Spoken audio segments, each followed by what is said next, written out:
Olá a todos. Na passada quinta-feira, a RTP passou uma reportagem chamada Calvário. Está disponível para ser vista na RTP Play. Os links estão no meu site. E essa reportagem falou de um caso que não era conhecido até agora, que se passou em Vila Real.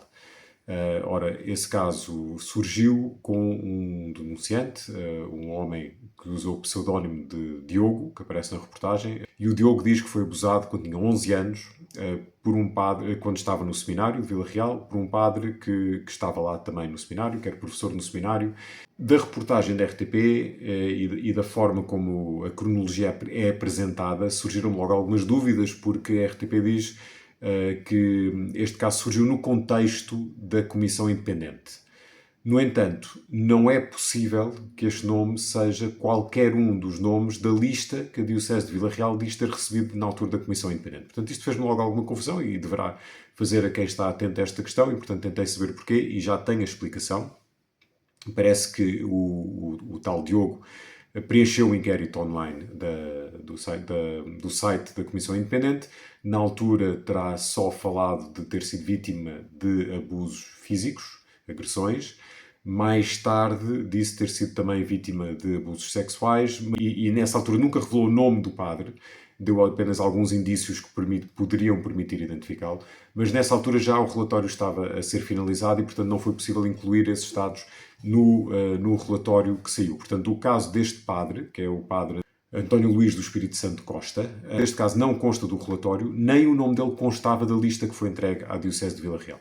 Portanto, daí esta discrepância que aparentemente não faria sentido, mas está aqui explicado. Ora, isto desencadeou um processo, o processo foi a Tribunal Canónico e em Tribunal Canónico o padre foi absolvido. Essa sentença foi depois confirmada tanto pelo Bispo como pela Santa Sé. Portanto, caso encerrado. O caso civil, os casos ter-se-ão passado em 1984 e, portanto, já estava prescrito há muito tempo. Ora, a reportagem da RTP é toda ela feita em tom de conspiração. Portanto, a ideia que passa é claramente que a Diocese pegou neste caso, cozinhou-a de tal forma a que a vítima fosse ignorada, a justiça não fosse feita e protegendo e encobrindo o padre em questão, que ele fosse ilibado. A Diocese já fez um comunicado a dizer que a reportagem da RTP omite alguns factos, deturpa outros. Eu não estou por dentro da construção da reportagem, como é evidente, nem me cabe estar a ajuizar o trabalho de colegas jornalistas, mas poder-se-ia perguntar porque é que a Diocese emite um comunicado depois da reportagem sair, mas recusa-se a comunicar com quem está a fazer a reportagem e a fornecer dados que poderiam esclarecer todas estas questões durante na altura em que a reportagem está a ser feita. Portanto, isto parece, eu repito, se calhar forneceram e os dados foram ignorados. Aquilo que parece é que não forneceram e depois vem-se queixar que os dados estão deturpados ou omitidos. E, portanto, temos novamente a Igreja a correr atrás da narrativa. Já me queixei disto várias vezes. A Igreja, em vez de tentar controlar a narrativa, corre atrás. Agora, há aqui um fator que é importante ter em conta. É que o direito canónico não permite que o resultado, que a sentença final e o relatório final do processo, o processo em si, seja entregue à alegada vítima. E, portanto, também a Igreja está aqui numa situação, isto não é uma questão da Diocese de Vila Real, é uma questão da Igreja Universal. É de estranhar isto, numa Igreja que está constantemente a falar da importância da transparência, porque é que os processos não são depois transparentes, porque é que não são dados a conhecer os factos que levaram a esta decisão, neste caso da absolvição do alegado abusador, que, pelos vistos, segundo a Diocese e segundo a Santa Sé, está inocente. Portanto, isto é uma questão que tem que ser vista, mas tem que ser vista ao mais alto nível. Não se pode apontar o dedo à Diocese de Vila Real por causa disso, porque estavam apenas a cumprir as regras a que são obrigados pela Santa Sé. Mas a regra é de estranhar e dificulta o trabalho tanto da Diocese, se quer ser transparente, como de quem está a cobrir estes casos, do ponto de vista jornalístico, e é uma injustiça para a vítima, porque depois a vítima acaba por nem sequer ter acesso às razões que levaram à decisão final. Mas pronto, aquilo que eu consegui apurar é que, de facto, a vítima foi ouvida no tribunal. pôde ser acompanhado durante os interrogatórios por alguém da Comissão Vita, que estava lá para dar apoio, e que depois a vítima indicou uma série de testemunhas, pessoas que teriam estado com ele no seminário, e que essas testemunhas também foram interrogadas. Parece que, de facto, com o material, com as provas que foram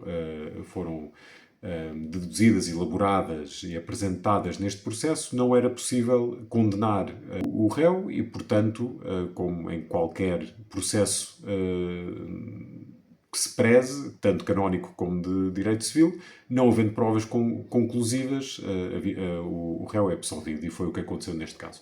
Portanto, não me parece, com base naquilo que me foi contado, daquilo que eu consegui apurar, não me parece que haja razão para pensar que se trata aqui de uma grande conspiração. Até porque a Diocese de Vila Real, a Diocese de Bragança e também a Diocese de Lamego, mas sobretudo Vila Real e Bragança, que são dioceses abrangidas pelo mesmo Tribunal Interdiocesano, têm um registro bastante significativo de casos em que os padres foram condenados. Há um historial de lidar com os casos e de os levar a tribunal, e não de encobrimento, pelo menos daqueles que são públicos.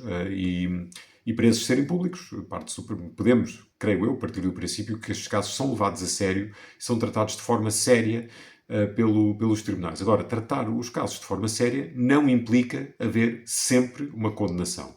E isto é uma coisa que eu estou a dizer já desde o início deste processo, desde antes de aparecer o relatório da Comissão Independente, é que estava-se a criar uma expectativa em Portugal de que íamos ter agora centenas de padres condenados por crimes cometidos alegadamente em alguns casos, há dezenas de anos, mas isso é muito difícil, porque na maior parte dos casos é a palavra da vítima contra a palavra do agressor. E não havendo mais nenhum meio de prova, havendo a palavra de um contra a palavra do outro, não se pode condenar. Eu continuarei por cá para ir acompanhando estes e outros casos e tentar esclarecer-vos sempre que isso for necessário e sempre que for possível. Muito obrigado a todos e até breve.